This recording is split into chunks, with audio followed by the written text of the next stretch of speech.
السلام علیکم دوستو، ہم آپ کے لیے لے کر آئے ہیں مولانا جرجس انصاری صاحب کا بیان۔ تو دوستو اس بیان کا عنوان ہے حضرت یوسف اور ان کے بھائیوں کا واقعہ۔ تو دوستو حضرت یوسف علیہ السلام بہت چھوٹے تھے، تو ان کے بھائیوں نے ان کے ابا اور امی سے کہا کہ ہم یوسف کو گھمانے کے لیے لے جا رہے ہیں جنگل میں۔ تو ان کے بھائیوں کو اجازت مل گئی۔ تو حضرت یوسف علیہ السلام کے ساتھ ان کے بھائیوں نے کیا کہا، تو دوستو اس واقعے کو پورا سننا، اور اگر آپ کو کچھ بھی سیکھنے کو ملے اس واقعے سے تو ہمیں کمنٹ میں ضرور بتانا۔ تو چلیے دوستو ہم آپ کو بیان کی طرف لے کر چلتے ہیں۔ حضرت یوسف علیہ السلام کو دیکھیے، چھوٹے ہیں، بہت چھوٹے بچے ہیں، اور ان کے بھائیوں نے برگلا لیا اپنے ماں باپ کو، اپنے باپ یعقوب علیہ السلام کو بہکا لیا۔ اے ہمارے ابو، ہم یوسف کو اپنے ساتھ لے جاتے ہیں جنگل میں، ہمارے ساتھ کھائے گا، پیے گا، کھیلے گا، دوڑے گا، آپ یوسف کو اپنے پاس رکھتے ہیں ہر وقت، ہمارے ساتھ بھی تو اس کو مار بھیجیے، ذرا سیر و تفریح کرے، چلے پھرے، گھومے، ٹہل کر دیکھے۔ اور باپ نے بہت منع کیا، لیکن بیٹوں نے منا لیا، اور باپ نے حضرت یوسف علیہ السلام کو بھائیوں کے ساتھ، بیٹوں کے دوسرے بیٹوں کے ساتھ بھیج دیا کہ جاؤ، لے جاؤ، لیکن یاد رکھنا، خیال رکھنا یوسف کا، چھوٹا بچہ ہے، دیکھو۔ اور جب یہ لوگ جنگل کے اندر پہنچ جاتے ہیں تو اب صلاح و مشورہ کرتے ہیں کہ یوسف کو کیا کریں۔ پھر ایک حتمی فیصلہ کرتے ہیں کہ مارنا ٹھیک نہیں ہے، قتل کرنا ٹھیک نہیں ہے، یوسف کو ہم ایک ویران کنویں میں ڈال دیتے ہیں، یوسف کو ہم ایک اندھے کنویں میں پھینک دیتے ہیں، کوئی آئے گا اور اٹھا کر یوسف علیہ السلام یوسف کو لے جائے گا، پھر وہ اپنے یہاں پالے گا، پوسے گا، بڑا کرے گا، ہمیں کیا مطلب، ہم سے تو ایک مصیبت چل جائے گی۔ ہمارے والدین، ہمارے ماں باپ، ہمارے باپ یعقوب یوسف سے محبت کرتے ہیں، اور وہ جگہ ہمیں اپنے دل میں نہیں دیتے جو یوسف کا مقام ہے۔ پھر ان لوگوں نے عزم مصمم کر لیا اور یوسف علیہ السلام کو ایک کنویں کے اندر پھینک دیا، کنویں میں ڈال دیا، اور روتے ہوئے اپنے گھر آتے ہیں۔ ایک یوسف علیہ السلام کی قمیض اتار لی، ان کا کرتا اتار لیا، اور ایک بکری کو ذبح کر کے بکری کا جھوٹا خون، بکری کا خون اس قمیض میں لگا کر لے آئے، اور جب اپنے گھر پہ آتے ہیں تو اپنے ابا سے کہتے ہیں، یعقوب علیہ السلام سے کہتے ہیں، یا آبانا، آئے ہمارے ابو جان، دوستو جھوٹ بول رہے ہیں، انا ذهبنا نستبق وتركنا يوسف عند متاعنا فاكله الذئب۔ اے ابو جان، ہم یوسف علیہ السلام کو لے گئے اور ہم کھیل کود میں لگ گئے، نستبق، ہم کھیل کود میں لگ گئے، ہم دوڑ بھاگ میں لگ گئے، وَتَرَكْنَا يُوسُفَ عِنْدَ مَتَاعِنَا، اور یوسف کو اپنے سامان کے پاس چھوڑ دیا کہ تم اس کی دیکھ ریکھ کرنا، ہم لوگ ادھر ادھر کھیل کود میں لگ گئے، فَأَكَلَهُ الذِّئْبُ، بھیڑیا آیا اور بھیڑیا یوسف علیہ السلام کو کھا گیا، بھیڑیا آیا اور بھیڑیے نے یوسف کو پھاڑ دیا۔ اے ہمارے ابو، آپ ہماری بات پر ایمان کیوں لائیں گے، آپ ہماری بات کیوں مانیں گے؟ وَمَا أَنْتَ بِمُؤْمِنٍ لَنَا، آپ ہماری بات کیوں مانیں گے؟ وَلَوْ كُنَّا صَادِقِينَ، اگرچہ ہم سچے ہی کیوں نہ ہوں، ہم سچ بول رہے ہیں، پھر بھی آپ کو ہماری بات کا یقین نہیں ہوگا۔ اپنے ماں باپ سے یہ بات کہہ دی، یعقوب علیہ السلام سے۔ ادھر ایک قافلہ آیا، سنیے، ادھر ایک قافلہ آیا، اس کو پیاس لگی تو کنویں کے پاس چلا گیا، اس نے ڈول ڈالا، ڈول، اور اس یوسف علیہ السلام اس ڈول میں بیٹھ گئے، اس نے جب کھینچا تو ڈول بھاری لگا، اس نے جھانک کر دیکھا تو ایک جو چھوٹا بچہ پڑا ہوا ہے یوسف، اس نے قافلے والوں کو خوشخبری سنائی، یا بشرا ھذا اے قافلے والو خوشخبری سنو، یہ تو ایک بچہ پڑا ہے، یہاں تو ایک لڑکا پڑا ہوا ہے، بچہ بڑا خوبصورت بچہ یہاں کنویں میں پڑا ہوا ہے۔ نکالا، مصر کے بازار میں لے گئے اور وہاں اس بچے کو بیچ دیا گیا۔ اور جانتے ہو اتنا خوبصورت بچہ یوسف علیہ السلام، جن کی خوبصورتی کا ذکر قرآن میں موجود، لیکن اس خوبصورت بچے کی قیمت بھی کیا لگی مصر کے بازار میں جانتے ہو؟ ان کو پیسہ چاہیے تھا، کہتے ہیں کہ کوئی چوری کا مال ہو یا ایسا کوئی مال ہو تو آدمی جلدی ہٹاتا ہے، کبھی کبھی 20,000 کا موبائل 2,000 میں دے کے چلا جاتا ہے کہ جلدی ہٹے، جلدی سے نکلے اور پکڑا جائے تو دوسرا پکڑا جائے، ہم نہ پکڑے جائیں۔ ایسی انہوں نے دیکھا کہ یہ یوسف ہمیں ملے تو جلدی سے ان کو ہٹا دیا جائے، اور مصر کے بازار میں جب بولی لگی تو جانتے ہو بہت کم قیمت میں ان کو بیچ دیا گیا۔ وَشَرَوْهُ بِثَمَنٍ بَخْسٍ دَرَاهِمَ مَعْدُودَةٍ۔ قرآن کے الفاظ دیکھو میرے بھائیوں، ان لوگوں نے چند سکوں میں یوسف کو بیچ دیا، چند ٹکوں میں، چند کھوٹے سکوں میں یوسف کو بیچ دیا۔ لو، یوسف علیہ السلام بادشاہ مصر کے مہمان بنے، دھیرے دھیرے بادشاہ مصر کے پاس پہنچے۔ بادشاہ مصر نے اپنی بیوی سے کہا یہ بچہ ہے، اس کی دیکھ ریکھ کرو، آگے چل کر ہو سکتا ہے کہ ہم اس کو بیٹا بنا لیں، دیکھو اس کی خدمت کرو، دیکھ بھال کرو۔ اور بادشاہ مصر کے گھر میں یوسف کی پرورش ہونے لگی، دھیرے دھیرے بڑے ہوتے گئے، اور ایک دن آیا کہ یوسف علیہ السلام اپنی جوانی کو پہنچ گئے، یہاں خوبصورتی اپنی قیامت برپا کر رہی تھی، اور یہاں یوسف علیہ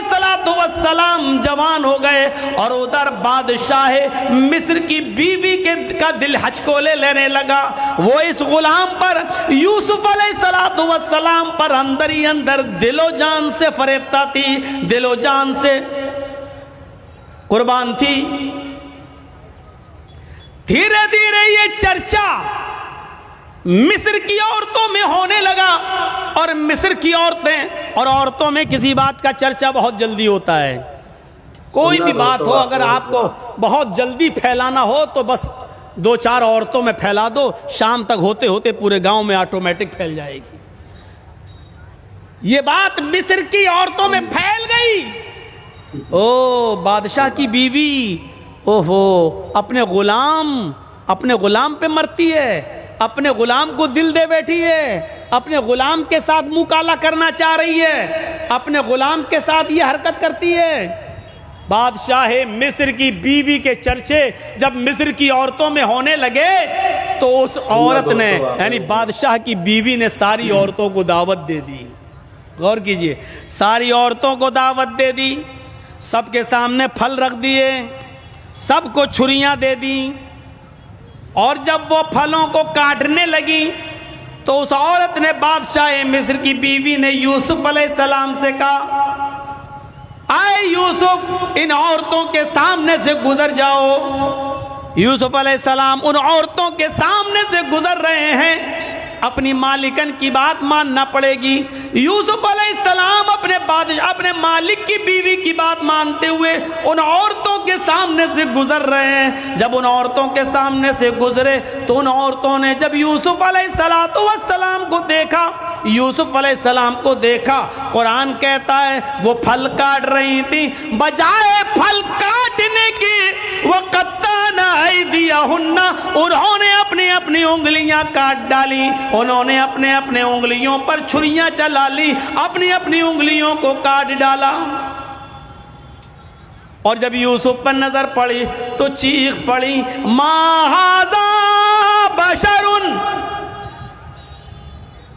ان ھذا الا ملک کریم، یہ کوئی انسان نہیں ہے